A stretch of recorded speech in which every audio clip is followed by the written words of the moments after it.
Di Ketupat Salawaku 2022 ini, Polres Maluku Tengah berkolaborasi dengan Pemda, dengan TNI yang berada dan Forkopimda yang ada di Kabupaten Maluku Tengah untuk mengamankan masyarakat yang melaksanakan Lebaran Idul Fitri dan rangkaian-rangkaian mudiknya nanti.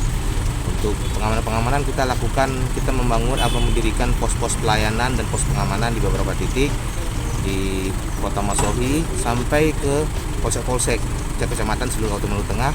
Personil yang kita libatkan itu sekitar untuk polisi sendiri sekitar 300-an, 350-an, kemudian dibantu dengan TNI sekitar 100, kemudian dibantu dengan Satpol PP, Dinas Perhubungan, ya totalnya semua lebih kurang sekitar 600-700-an personil untuk pengamanan Idul Fitri dan operasi Ketupat Salawaku 2022.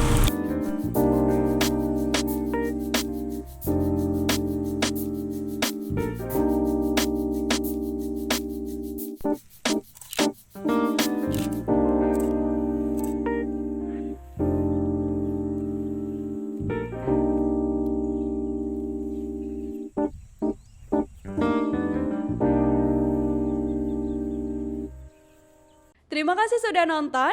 Jangan lupa like, subscribe, dan share ya.